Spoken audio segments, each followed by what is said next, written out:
Funções sintáticas dos termos da frase. Aqui nós entramos numa fase interessante da gramática, que é a sintaxe.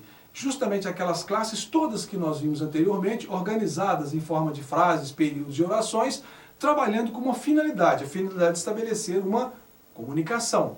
Frase, período e oração, é o que veremos. A frase.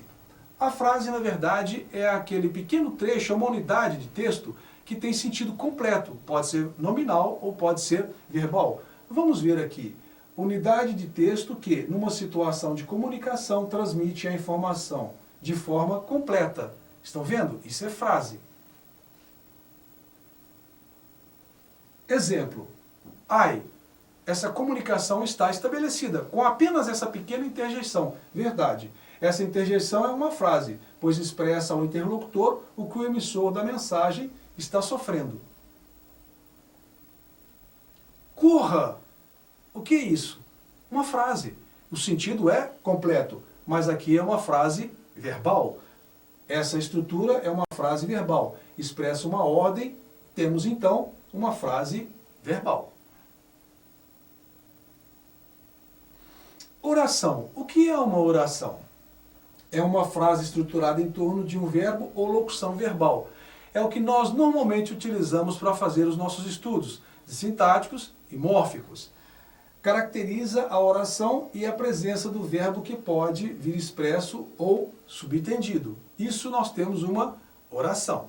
É bom lembrarmos que ela só serve, só cabe para o nosso trabalho de estudo, avaliação e análise. Ela, na verdade, não tem sentido isolada, fora de contexto.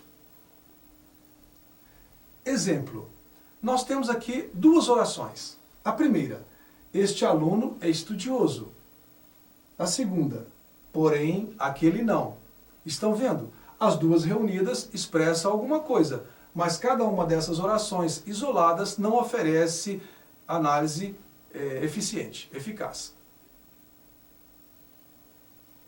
Pode a oração reduzir-se ao predicado, ou seja, uma oração sem sujeito, desde que a nossa declaração parta da ideia de um ato em si mesmo, sem referência particular a nenhum ser.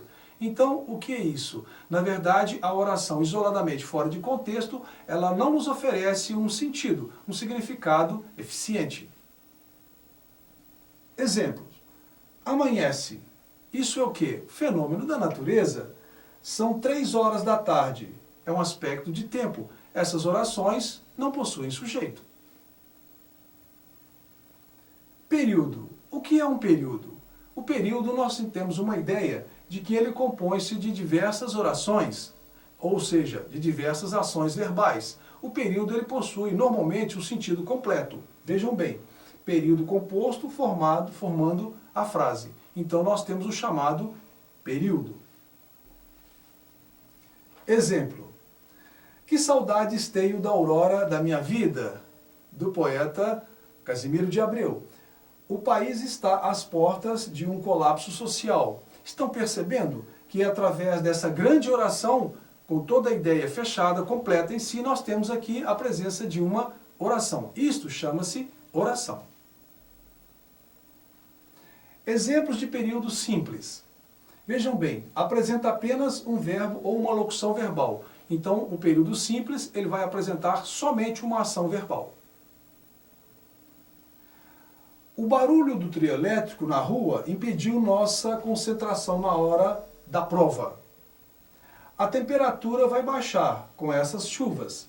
Vai baixar é uma locução verbal, compondo o período. Estão vendo? Então, nesse caso aqui, a ideia está completa, ela está explícita. Então, nós temos a presença de uma oração.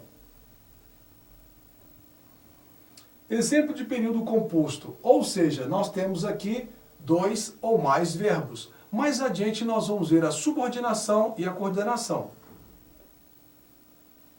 O presidente foi vaiado quando elogiou a política econômica. O que nós temos aqui? Nós temos uma oração, nós temos mais de uma oração aqui. Então nós temos um período composto.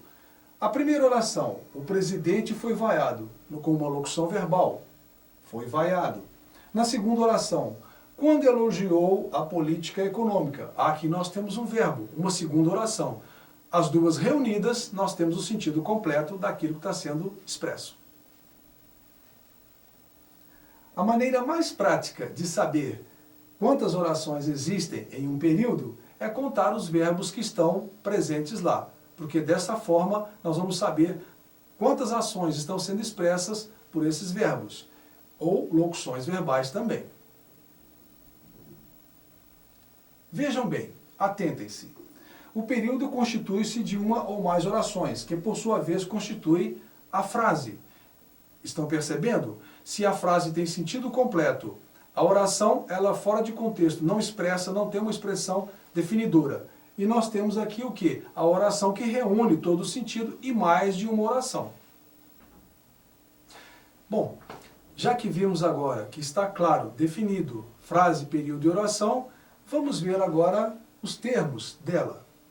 A oração pode ser composta de, vamos ver aqui, termos essenciais, que é o sujeito e predicado, os termos integrantes, que é o objeto direto e indireto e o complemento nominal, e ainda o agente da passiva e o predicativo. Sujeito. O sujeito é importante porque é dele que a oração fala. É o elemento mais importante e sempre terá um núcleo substantivo. Na sequência da ordem direta, nós temos sujeito, verbo e o complemento verbal. A ação verbal recai sobre o sujeito, porque ele a exerce. Além dessas características, a palavra que ocupa a função de sujeito pode ser substituída pelo pronome. Pronome reto, claro. Então nós temos aquela relação determinante e determinado que vimos no princípio, no início do nosso curso. O pronome é aquele que tem autoridade, que tem a capacidade de assumir uma postura substantiva. Exemplos. A nova elite brasileira é feliz. Qual é o sujeito dessa oração? A nova elite brasileira. O núcleo, a palavra elite, é um substantivo. Ela ostenta sua felicidade nos sorrisos, em fotos nas colunas sociais. Então, nesse caso, nós temos o quê? Um pronome reto, ela, que substitui a nova elite brasileira. Consequentemente, exerce a função de sujeito, na segunda oração. Novas esperanças pode trazer o amanhã. Ele pode trazer novas esperanças. Quem? O amanhã. Consequentemente, nós temos o amanhã, sujeito da oração. Tipos de sujeito. Vamos ver aqui a classificação, a função de cada um deles. Primeiramente, o sujeito é simples. Quando é que ele é simples? Quando possui apenas um núcleo substantivo, ou uma palavra de valor substantivo, como pronome, como acabamos de ver. Exemplo, os bombeiros registraram muitas ocorrências durante a tempestade de ontem. Sujeito aqui, os bombeiros, sujeito simples. Por quê? Porque possui apenas um núcleo substantivo, a palavra bombeiros. Composto. Quando é que o sujeito estará composto? Quando ele possuir mais de um núcleo substantivo. Exemplo.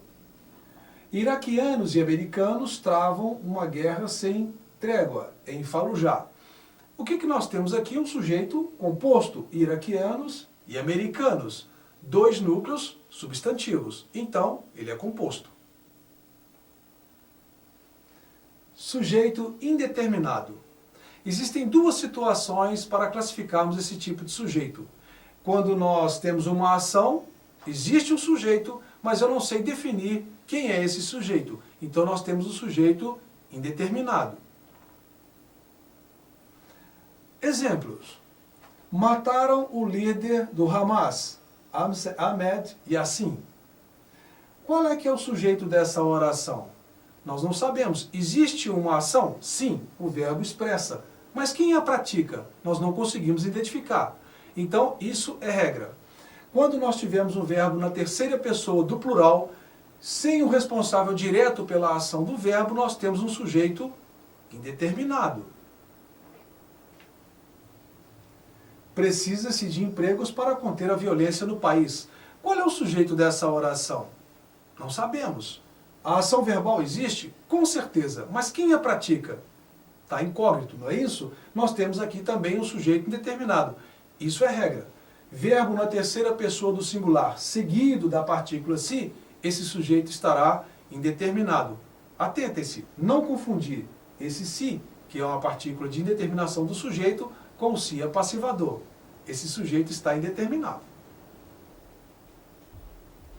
Em geral, os verbos na terceira pessoa do singular e do plural são índices de indeterminação do sujeito, como acabamos de ver nos dois exemplos anteriores. Oração sem sujeito. Quando isso ocorre? Nós temos apenas o processo de predicação. Lembra-se, quando nós falamos de processos só predicativos? Então, na verdade, são esses casos. Vamos vê-lo. É uma situação típica de frases compostas com verbos impessoais, principalmente o verbo fazer, o verbo haver, o verbo estar e aqueles que indicam fenômenos da natureza. Vamos aos exemplos. Verbos que expressam a ação da natureza também vai colocar a oração sem sujeito, somente o processo de predicação, porque a ação expressa pelo verbo recai na própria significação do verbo. A oração estará sem sujeito. Exemplos. Anoiteceu rapidamente. Qual é o sujeito dessa oração? Não existe, porque o verbo anoitecer é o fenômeno, e ele por si próprio já possui sentido. Há muitos povos em absoluto estado de miséria. Qual é o sujeito dessa oração? Não existe, porque não há quem responsabilizar pela ação do verbo haver. Nesses casos, o verbo haver virá sempre no singular. Faz anos que não o vejo. Qual é o sujeito desse primeiro verbo? Não existe. Na verdade, eu não tenho a quem acreditar pelo verbo fazer. Verbo fazer no sentido de tempo. É uma hora. É o verbo ser. A quem eu posso acreditar pela ação desse verbo? Ninguém. Então, nesse caso, é uma oração sem sujeito. Ou ainda estado. Está frio. Qual é o sujeito dessa oração? Não existe. Então, nós temos também aqui o caso de uma oração sem sujeito. Recapitulando, principalmente, o verbo haver, no sentido de existir ou tempo decorrido, e o verbo fazer, no sentido de tempo, expressão de tempo, essas orações não terão sujeito. E, consequentemente, os verbos ficarão no singular. Nós vamos ver mais sobre isso quando estudarmos concordância verbal. Predicado. O que é o predicado? É aquilo que é dito a respeito do sujeito. Ele compõe o que na linguística chama-se o sintagma verbal. É o que completa o sujeito. Tipos de predicado. Nós temos 3. Nós temos o predicado verbal, predicado nominal e quando acontecer ambos no mesmo período, nós temos o predicado verbo nominal. Quando ocorrerá o predicado nominal? Nós teremos então um sujeito paciente na ação, um verbo de ligação e, claro, um predicativo desse sujeito no espaço do predicado. Então nós teremos uma predicação nominal. Nesse tipo de predicado, vejam lá, o verbo é de ligação nocional e o núcleo é um adjetivo, que é chamado na sintática de predicativo do sujeito. Se não tivermos esses elementos, a predicação não será nominal. Exemplos. O povo brasileiro é esperançoso. Qual é que é o sujeito? O povo brasileiro. O verbo ser é um verbo de ligação, a primeira situação. Esperançoso é um qualificativo do sujeito. Quem é esperançoso? O povo brasileiro. Sintaticamente falando, esperançoso é predicativo do sujeito. Então nós temos uma predicação nominal. Ah, e mais um detalhe. O sujeito é paciente na ação. Ele é contrário ao sistema de cotas nas universidades públicas. O núcleo do predicado é contrário. O que nós temos aqui? Uma predicação nominal. Nós temos o verbo ser e contrário é um predicativo do sujeito, ou seja, é aquele que indica um atributo, um estado, uma qualidade do sujeito da oração. Essa predicação é nominal. Predicado verbal.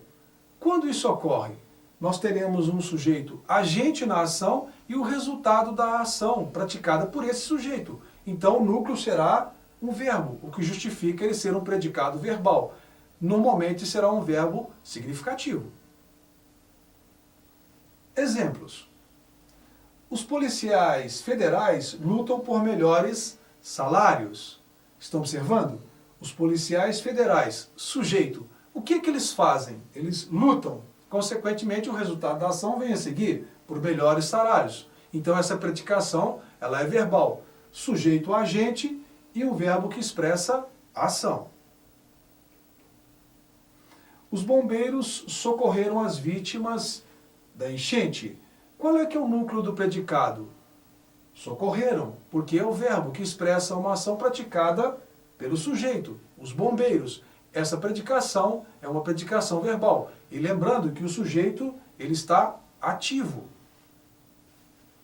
Predicado, verbo nominal. Nesse caso, nós teremos os dois processos anteriores, no mesmo predicado. Os ministros chegaram atrasados à reunião com o FMI. Que tipo de predicado nós temos aqui? Predicado, verbo nominal. Os dois, sem dúvida. Chegaram. Quem foi que chegou? Os ministros. Consequentemente, nós temos um sujeito agente na ação e um verbo que expressa a ação. Mas nós temos também o estado no qual se encontrava o nosso sujeito. Como é que estavam os ministros quando chegaram? Estavam atrasados. Então, o que é isso? Predicativo do sujeito. Então, nós temos um predicativo e um verbo que expressa a ação. Então, nós temos um processo, um predicado, verbo nominal. Os familiares assistiam aflitos à rebelião na FEBEM. Qual é o sujeito dessa oração? Os familiares. O que eles estavam fazendo? Assistiram. Então, consequentemente, o sujeito é agente na ação. Nós temos um verbo que expressa a ação. Mas como é? Qual é o estado? Qual é a condição desse sujeito? Aflitos. Consequentemente, uma predicação verbal e, ao mesmo tempo, nominal. Aflitos é predicativo do sujeito.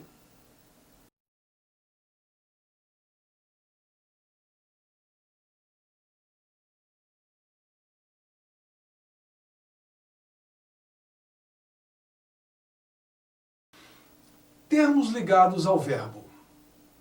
Primeiramente, nós temos que definir, saber quais são os verbos significativos e aqueles verbos que são nocionais. Verbos significativos constituem o predicado verbal ou verbo nominal e classificam-se em intransitivos e transitivos. Então, eles só servem ao predicado verbal e ao predicado verbo nominal. Verbo intransitivo, primeiramente, são verbos que possuem neles mesmos toda a significação. Eles não pedem, eles não precisam de complementos. Exemplo. O sol despontou. Qual é o sujeito? O sol. Verbo, despontou. Precisa de mais? Algum complemento. Precisa do objeto. Para que essa frase fique completa? Não precisa. O verbo sozinho expressa tudo isso. A criança chora. Estão vendo o verbo? Chorar é um verbo intransitivo. Por quê? Porque ele possui nele mesmo, sozinho, toda a significação. Ele não carece, ele não pede complemento. Esses verbos são chamados intransitivos. Verbo transitivo. Quais são esses verbos? São verbos que carecem, que pedem um complemento. Ele não traz em si uma significação completa. Eles necessitam, claro, de um termo que complete o seu sentido, que pode ser direto ou indireto. Transitivo direto. Quais são esses verbos? Esses verbos se unem ao seu complemento sem auxílio, sem a presença de um conectivo, ou seja, uma preposição. Exemplos. Os bancos tiveram lucro. O que é que os bancos tiveram? Lucro. Consequentemente, esse é um verbo transitivo direto. Vejam bem, os bancos tiveram. Nós não percebemos que falta algo para complementar o sentido do verbo? Esse algo que é colocado aqui é exatamente o complemento verbal. E ele é direto. Por quê? Porque ele se une, se liga à ação verbal sem auxílio, sem a presença de um conectivo, ou seja, uma preposição. É isso que justifica ele ser chamado de transitivo direto. Julgaram improcedente a ação. Vejam lá, julgaram o quê? Improcedente a ação. Improcedente é qualificador de a ação. Julgaram a ação improcedente. Então, a ação é o objeto direto. Improcedente é o predicativo do objeto, ou seja, é um qualificador da ação. Julgar é um verbo transitivo direto. Transitivo indireto. Quando isso acontece? É quando o verbo exige, ele pede a presença de uma preposição. Consequentemente, o termo que se liga, que se une a ele, em termos de sentido, vai pedir uma preposição. Então, o termo se une, se liga ao verbo de forma indireta. Esses são os objetos indiretos. Exemplos. Todos nós precisamos de respeito. Esse verbo é um verbo transitivo? Com certeza. Todos nós precisamos. Quem precisa, precisa de algo. Então aqui está o complemento exigido, pedido pelo verbo. Repararam? Só que esse complemento, ele vem preposicionado. Então ele se une, se liga ao verbo de forma indireta. Esse é o chamado objeto indireto. A preposição funciona como um elemento, um elo de ligação ao verbo precisar. Consequentemente, o complemento é um complemento indireto.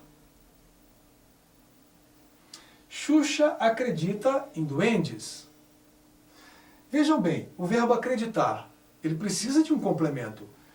Xuxa acredita. Acredita em quê? Quem acredita, acredita em alguém, em algo. Acreditar em duendes. Em duendes é um complemento indireto à necessidade transitiva do verbo acreditar. Isso aqui é um objeto indireto. Transitivos direto e indireto. Quais são esses verbos? São verbos que carecem não só de um complemento, direto ou indireto, mas de ambos. São chamados verbos bitransitivos. Eles precisam de uma preposição, ou não, dependendo do caso. Exemplos. Escrevi um artigo para o jornal. Escrevi é um verbo que pede complemento, é um verbo transitivo. Escrevi o quê? Um artigo. Um artigo é um complemento direto do verbo escrever. Para quem? Para o jornal. Esse é um complemento indireto. Estão vendo? Esse verbo não se satisfaz apenas com um complemento direto ou indireto, mas ele precisa dos dois. Resta lembrar que não pode acontecer um verbo pedir dois complementos diretos ou dois indiretos. Isso é impossível. É mais fácil chover para cima. Você poderá pedir um direto ou indireto, ou apenas um dos dois. Demos aos clientes diversos brindes. Demos o quê? Diversos brindes. A quem? Aos clientes. Estão vendo? Esse verbo também ele pede dois complementos, um direto e um indireto. Aos clientes é um complemento indireto, porque se une, se liga ao verbo através de uma preposição. Diversos brindes se une e se liga ao verbo de forma direta. Então nós temos dois complementos, direto e indireto. Os verbos de ligação ou verbos nocionais. Esses verbos eles servem à predicação nominal. Eles expressam estado, condição do ser e constituem o predicado nominal, como eu disse. Exemplo.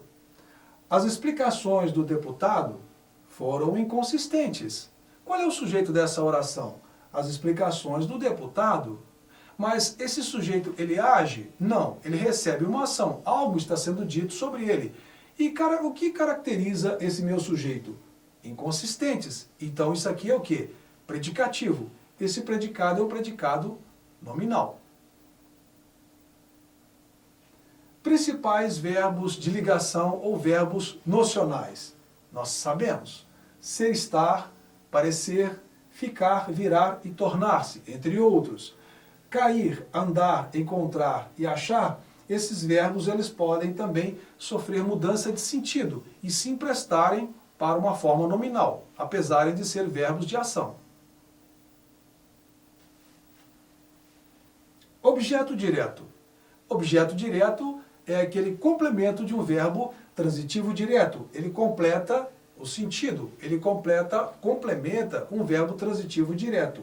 De forma direta, porque ele não precisa, ele não carece de uma preposição, ou seja, um elemento de ligação. Exemplo.